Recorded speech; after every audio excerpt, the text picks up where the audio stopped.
Matt Anderson brought you back in time, but he is not your savior.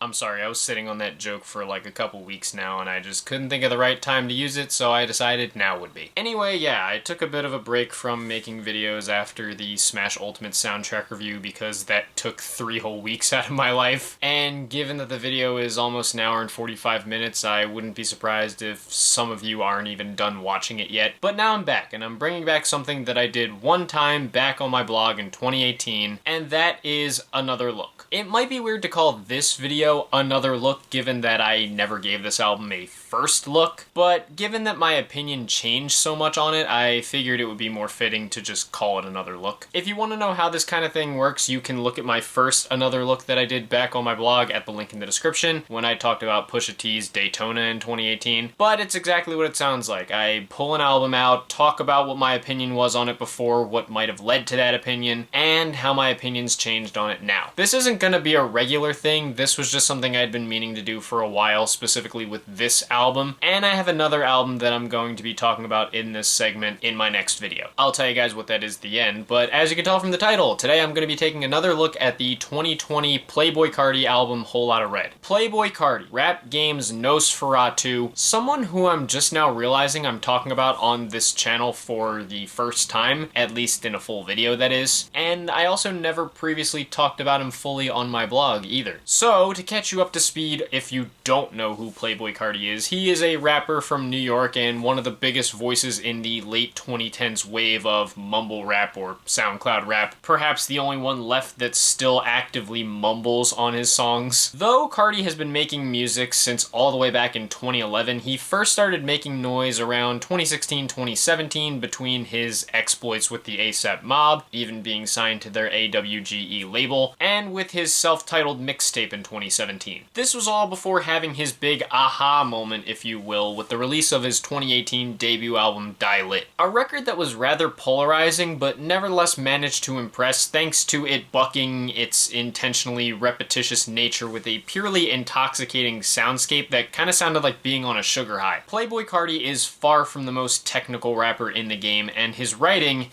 is hardly even writing. But what he lacks in proper rap abilities, he makes up for with his ability to really capture a vibe and a style. And that's how I felt about him when I explored his music deeper. Initially, he appeared a lot on ASAP Mob's Cozy Tapes Volume 2, Too Cozy, but I honestly forgot about that album almost as soon as my initially scathing review was done, so Carti was barely a blip on my radar for a while. Hell, I hardly paid much attention to him until 2020 when he started making appearances with really bizarre singles like At Meh and the Drake collaboration Pain 1993, tracks that heavily emphasized his strange baby voice. That said, in the lead up to this album, I did listen to Die Lit and was honestly pretty impressed by it. It wasn't fantastic, but it had a lot of really contagious, enjoyable tracks that I've come back to quite a bit. Notice Me, R.I.P., The Long Time Intro, Shoota, Fell in Love, especially Fell in Love. It felt surprisingly fresh and delightfully strange. Now, I wasn't sure whether to call that a fluke or not, but I knew I had to check this album out, especially given the wave of hype that it rode in on. With a series of delays, those bizarre singles, and the constant use of his baby voice, I couldn't have told you with a straight face what direction this album would go in before it came out. It arrived on Christmas Day in 2020, and honestly, I never reviewed it. Let me first bring you back to Christmas Day 2020 to explain why. I'm sorry in advance for potentially boring you guys with personal stuff, but I feel like it's important to set up the context of my headspace and where I was at the time that this album came out. I don't mind getting too personal or talking much about personal life when the situation calls for it, and I think this one does, so I'm going to give you all a quick story time. Buckle up. Christmas is usually a time for family gatherings, and during Christmas 2020, we had our family party at my family's then new shore house. My family would stay there over the course of a week, but my brother and I decided to just drive down on Christmas Eve, stay overnight, and then leave on Christmas Day when the family gathering part was over. So we did. Christmas Eve, we drove the hour and a half down from Philly to New Jersey to the house and stayed overnight. The thing is, I already have insomnia, and for some reason, I can never sleep at my family's shore house, no matter how hard I try. Combine that with the fact that I, a late sleeper, had to be awake earlier for obvious family-related reasons, and I was already pretty tired by the end of it all. After using my social battery for the family gathering, my brother and I then took the hour and a half drive back home to Philadelphia, and we got back all fine and okay. Needless to say, say, after such a busy Christmas day with minimal sleep, I was nearly dead on my feet by the time I properly sat down to listen to this record. And yes, I always tell people not to listen to music when they're dead tired, yet I still do it anyway.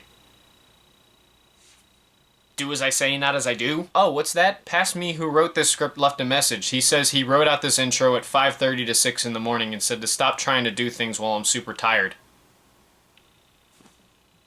Hustle culture sucks. But when I sat down to listen to the album, I had almost no energy left in me, so hearing Playboi Carti rap in hieroglyphics all throughout this album was not a good idea. I hardly knew the album had any shred of lyricism on it. I didn't get much from it other than the goofiness. I kinda thought I was being trolled the entire time. I didn't end up writing a review because beyond being so late in the year, I didn't have any idea what to make of the record and thought I'd just leave it at that one listen. Maybe some other reviewer or 2, or 12, could decipher the record and communicate their ideas on this better than I could. So what made me go back to it? Well, last year, Trippie Redd released his latest album, Trip at Night, which beyond having a noteworthy Playboi Carti feature, had a lot of the rage music sounds and aesthetics that Carti had brought to the forefront on this album. And while I thought Trip at Night was just okay, the fact that it was such a massive improvement from Trippie Redd, who I thought was on a massive cold streak up to that point, was all that really mattered to me, and it was more exciting than the overall quality of the final product. But what that improvement also did for me was make me realize, you know what? Maybe I just didn't take enough time with Lotta Red. Maybe I wasn't in the right mindset to listen to it and appreciate it. Maybe I brushed it off too quick. But hey, if I could get behind Trippie's take on the sound, why not give the original another chance? So I gave it a second listen a little over a year ago, and after doing so, I started to have one of those, I get it now kind of moments. At least to some degree. I still don't think the album is anything close to a masterpiece, but I can say I definitely appreciate it more now than I did back on Christmas Day in 2020. What makes this album work for me, beyond its sheer creative audacity to be so what it is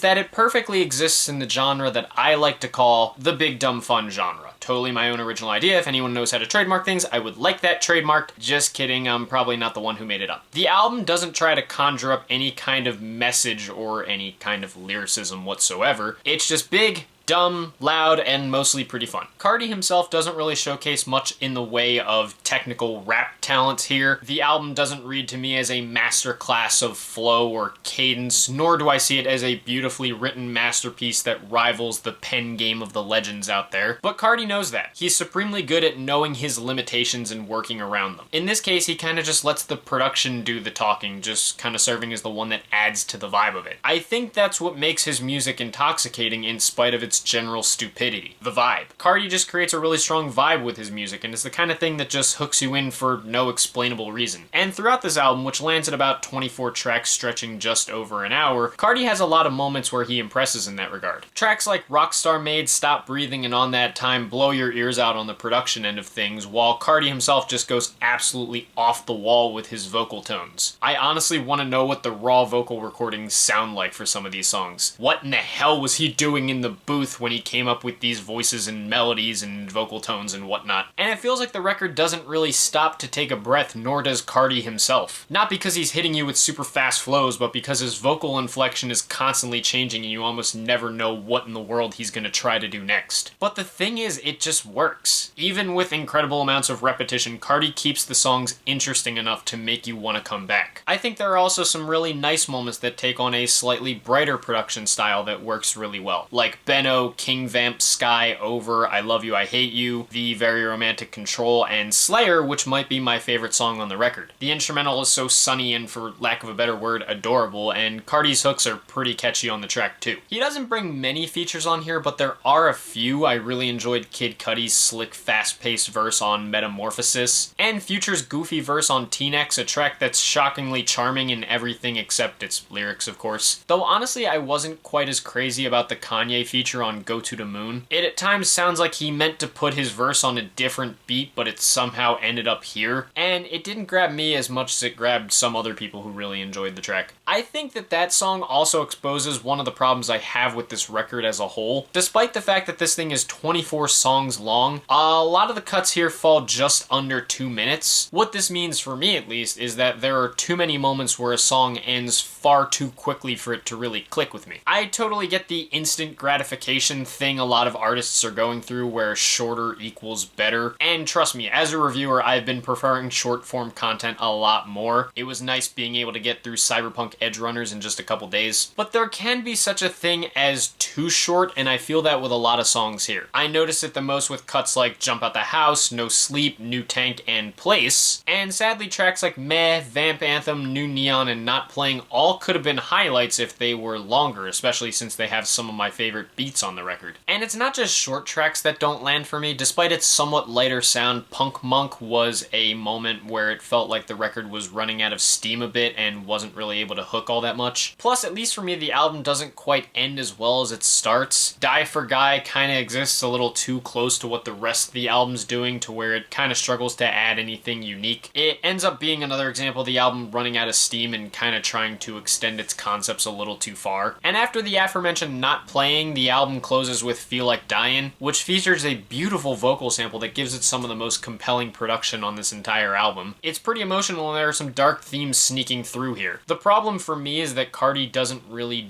do much with this. Too much of the song sees him kind of not saying anything and leaving a little bit too much dead air. And while that helps me appreciate the beat, it makes me wonder if this could have gone into someone else's hands. If this instrumental would have sounded better or been better utilized by someone other than Carti. Overall though, returning to Whole Lotta Red proved to be more fruitful than the first time, if for no reason other than that I actually understood what it was going for and enjoyed it a bit more. Carti really bounces off the wall in a lot of different ways with this thing and shows some weird creative audacity, but makes it pay off. It makes for a record that's big dumb fun to the highest degree, with memorable production and even more memorable and extremely weird vocal performances. I think the record does feel like it has too many tracks, which does cause it to lose steam at points, and it's pretty inconsistent for my liking. Also, I think the fact that there are so many shortcuts can contribute to the hit or miss nature, as some tracks may have ended up hitting a bit harder if they had a little more meat on the bone. But even so, I think Whole Lotta Red is a very respectable project, and even if I wouldn't call it a modern classic or anything like that, I think it's certainly an unforgettable record that does well despite its obvious flaws. You certainly won't hear much else like it out there, so given its polarizing nature, I definitely recommend giving it a spin if you haven't already. I don't think I had a rating in mind when I first heard this thing, but if I had reviewed it, I probably would have given it a not for me rating. Hearing it now, I'd probably settle on an okay, maybe leaning toward a very light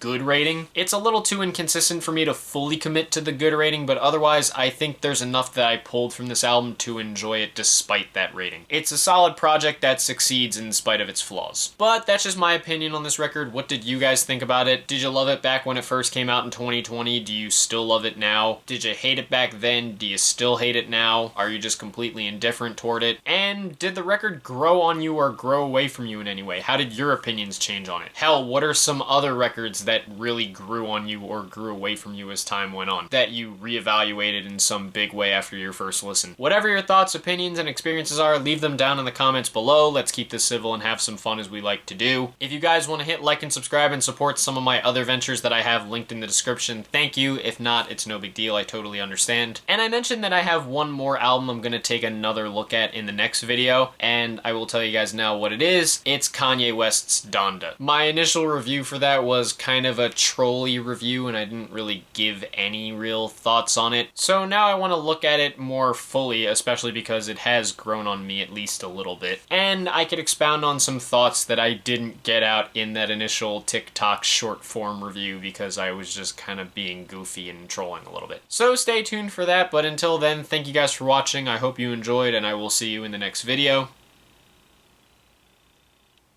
Peace.